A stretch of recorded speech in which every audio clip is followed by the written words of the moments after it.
Monsieur le Président, je joins ma voix à celle des orateurs qui m'ont précédé pour vous féliciter de votre élection à la présidence de la 75e session ordinaire de l'Assemblée générale de l'Organisation des Nations unies. Tout en vous assurant du soutien de mon pays, je formule pour vous-même ainsi que pour votre bureau mes vœux de succès dans l'accomplissement de votre mandat.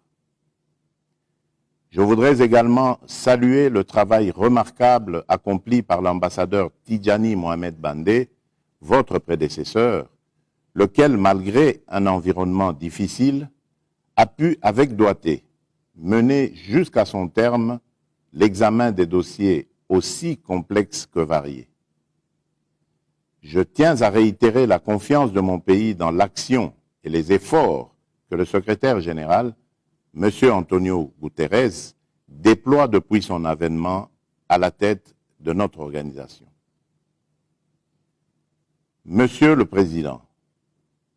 nous tenons cette 75e session de l'Assemblée générale dans un contexte exceptionnel et particulièrement difficile, marqué par la maladie à coronavirus, une pandémie qui a causé d'innombrables pertes en vies humaines, a perturbé nos économies et a freiné la réalisation de nos efforts pour réduire la pauvreté, maintenir la paix et la sécurité internationale, garantir la justice et les droits humains, favoriser le progrès social tout en protégeant l'environnement. Face à cette menace mondiale, chaque pays a su montrer une forte capacité de résilience et trouver en son fort intérieur les manières les plus inventives pour sensibiliser et protéger sa population, tout en coopérant avec le reste du monde, soit pour tirer les leçons de l'expérience des autres, soit pour partager avec eux des progrès réalisés dans son propre pays par rapport à cette maladie. Dès la détection du premier cas de Covid-19 à Kinshasa le 10 mars 2020, mon gouvernement a immédiatement pris des mesures rapides et décisives pour contenir la propagation du virus. Et au regard de la gravité et la nature hautement contagieuse et mortelle de la pandémie, j'ai décrété l'état d'urgence sanitaire sur l'ensemble du territoire national après avoir créé une task force présidentielle et une cellule multisectorielle de riposte contre la Covid-19. Nous avons ainsi réussi à capitaliser les acquis de la gestion de l'épidémie d'Ebola pour améliorer nos capacités de riposte face à la pandémie de Covid-19 qui se chevauchait. Dans cette dynamique,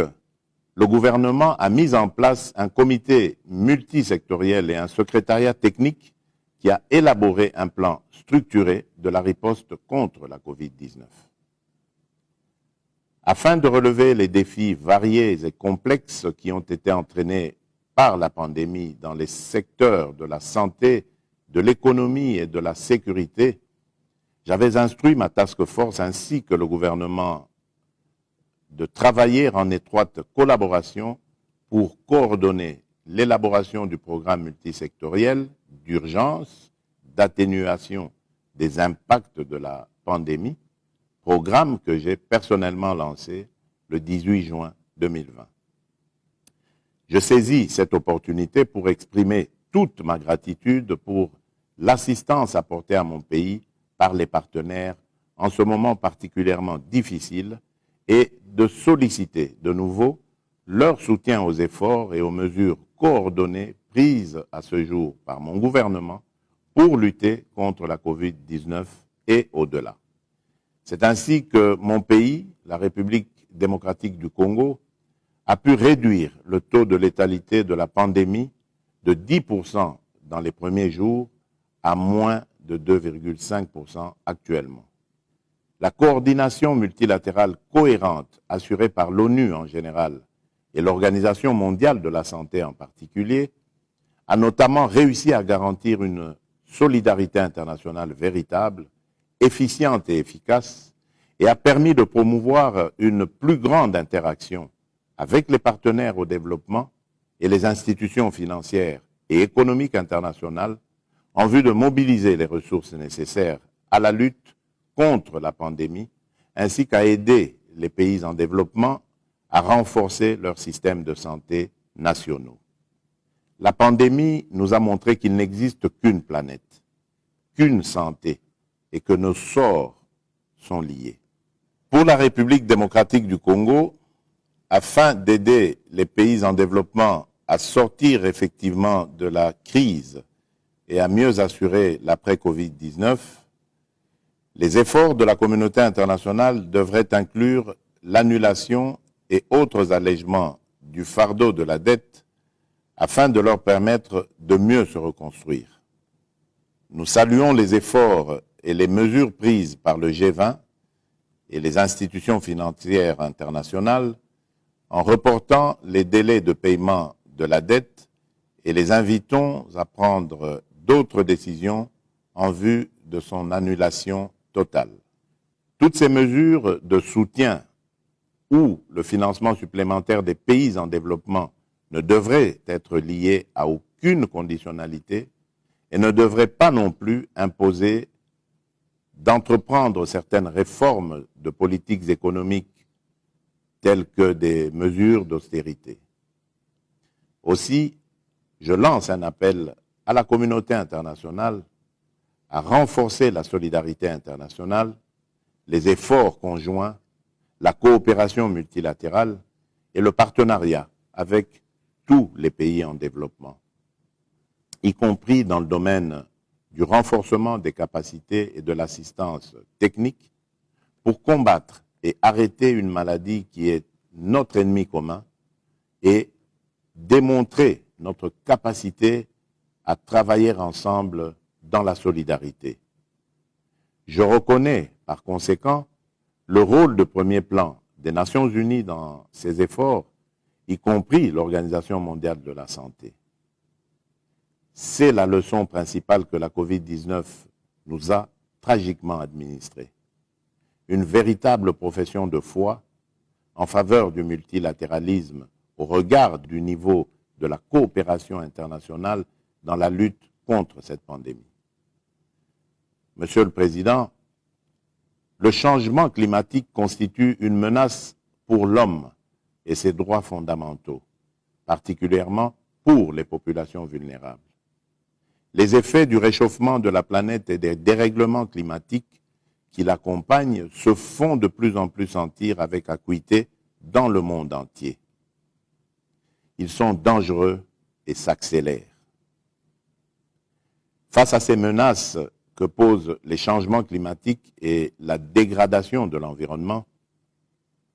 notre action en faveur du climat et de l'économie verte comme fondement de notre devenir et de notre développement n'est pas simplement une nécessité,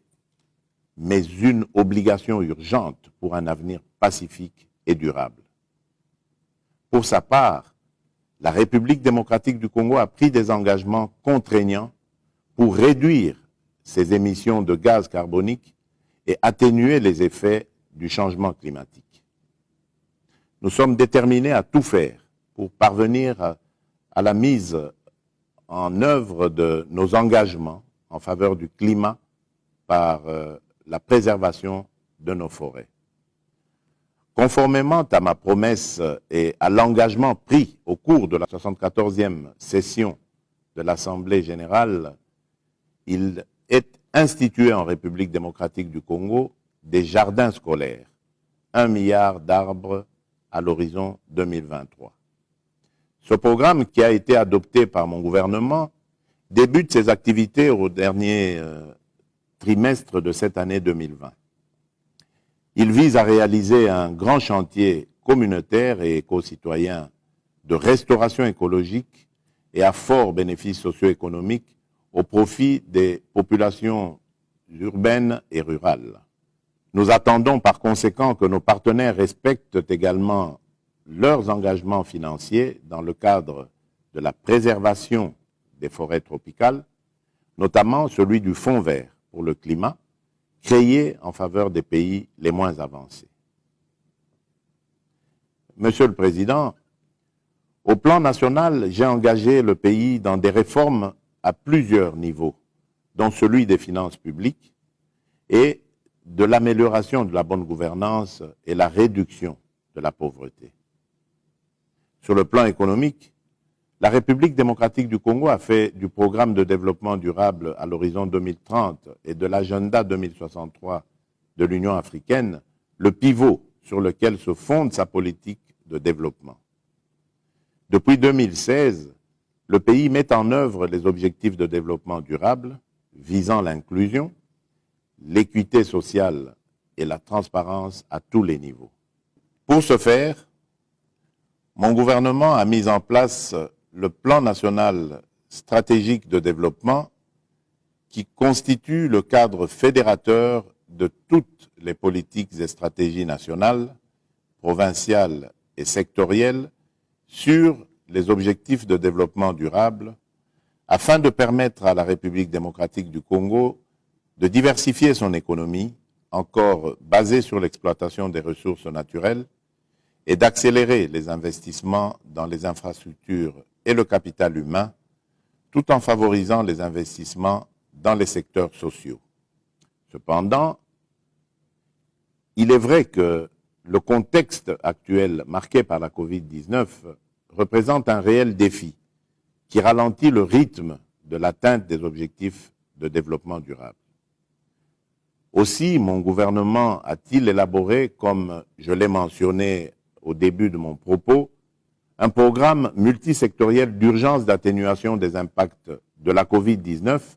afin d'amortir le choc lié à la crise sanitaire sur l'environnement socio-économique et soutenir la relance de l'activité économique. Monsieur le Président, la situation sécuritaire qui prévaut dans la partie orientale du pays demeure préoccupante. La paix n'y est pas encore totalement retrouvée. Certains éléments résiduels des groupes armés, aussi bien nationaux qu'étrangers, y sont encore actifs et continuent à semer la mort et la désolation. Ils s'attaquent non seulement aux éléments de nos forces armées, mais aussi aux soldats de la paix de la MONUSCO, qui nous assurent de leur appui logistique, ainsi qu'à la population civile. Tout cela dans le but de saper les efforts déployés par le gouvernement pour la stabilité de la République démocratique du Congo et de la région. Ces groupes armés pratiquent une guerre non conventionnelle et asymétrique. Ils agissent en totale méconnaissance de la valeur humaine et commettent des exactions et des violations massives des droits humains, notamment par des viols et des massacres à répétition des populations civiles dans les coins isolés de certains territoires bien connus de l'Est du pays, à l'instar de la région de Beni et ses environs, de Djougou en Ituri et de Rutshuru. Le constat établi démontre d'une manière générale que ces groupes armés disposent des moyens qui leur permettent de poursuivre leurs activités. Ces moyens proviennent souvent de l'exploitation illicite des ressources naturelles écoulées en dehors de la République démocratique du Congo, à travers des réseaux bien établis et sans aucun doute avec l'aide de certains souteneurs. Nous ne pouvons pas en effet arriver à neutraliser les groupes armés sans éradiquer leurs sources d'approvisionnement et d'appui que sont ces réseaux et autres souteneurs. Je lance un appel à la communauté internationale afin que des sanctions appropriées, ciblées et efficaces leur soient appliquées. Monsieur le Président,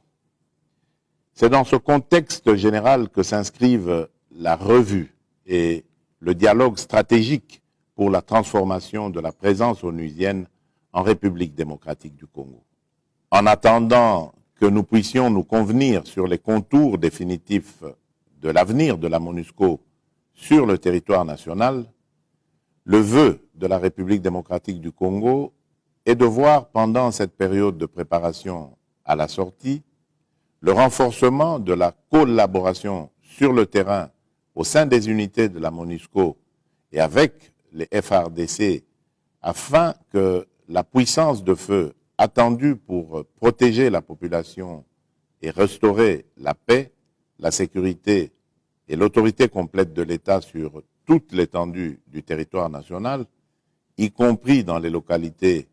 où la présence des groupes armés est encore visible, soit effective. Ma détermination est de redonner le plus tôt possible le sourire aux populations de l'Est de mon pays qui vivent dans l'insécurité depuis plus de 2 décennies. Pour ce faire, la République démocratique du Congo s'inscrit en faveur du principe d'accroître la capacité opérationnelle de la brigade d'intervention, notamment en la dotant d'unités spéciales adaptées à la guerre asymétrique que nous imposent les groupes armés à l'est du pays. Monsieur le Président, l'agenda en faveur de l'amélioration de la situation des droits de l'homme en République démocratique du Congo fait partie des priorités de mon gouvernement qui, depuis mon investiture, est engagé dans le combat contre les antivaleurs et les abus aux droits humains, notamment par la lutte contre l'impunité et les violences sexuelles, l'accès à la justice par les victimes, l'amélioration des conditions carcérales, la résolution des violences intercommunautaires, notamment par la création et la mise en place des mécanismes de justice transitionnelle. Toujours dans la quête de l'amélioration de la situation des droits humains et de la justice sociale en République démocratique du Congo, j'ai créé depuis le 22 avril 2019 l'Agence de prévention et de lutte contre la traite des personnes, en plus du Comité national de prévention contre la torture. Pour mettre un terme à une certaine mauvaise pratique de la gestion de la chose publique et pour lutter efficacement contre la corruption, la fraude et les antivaleurs, j'ai créé une agence de prévention et de lutte contre la corruption qui va permettre de renforcer la politique de prévention de la corruption à l'égard des personnes en charge aussi bien de l'exécutif que du secteur privé. Monsieur le Président, depuis le début de mon mandat, je ne cesse d'accentuer les efforts de mon gouvernement en faveur de la promotion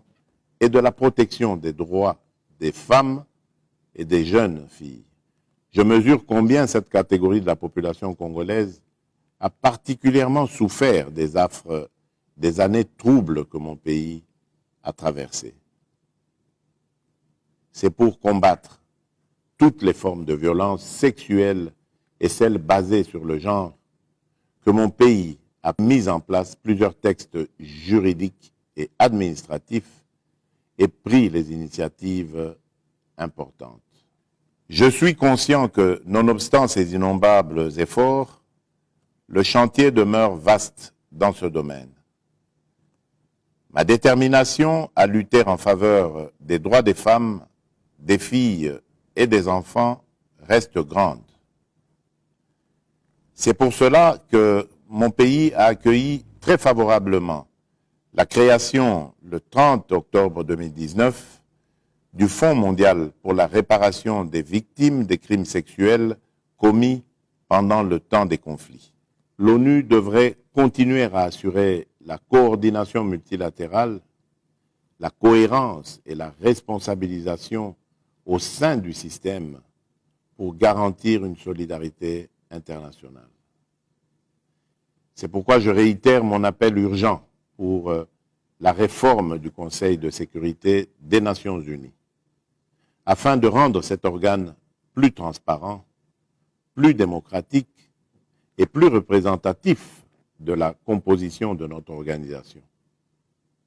Depuis plus d'une décennie, nous rappelons chaque année l'injustice criante que subit le continent africain dans sa représentation, tant au sein du Conseil de sécurité que dans les différentes organisations internationales qui composent le système des Nations Unies.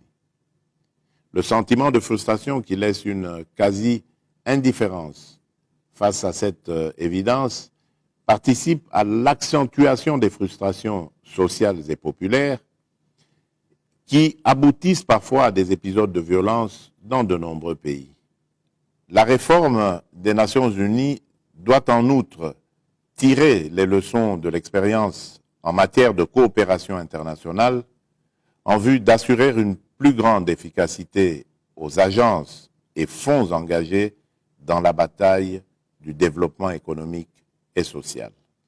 Nous devons nous engager à appliquer des mesures concrètes pour rendre véritablement irréversible aussi bien l'éradication de la pauvreté que la réduction des inégalités, promouvoir l'inclusion sociale et l'environnement de façon holistique,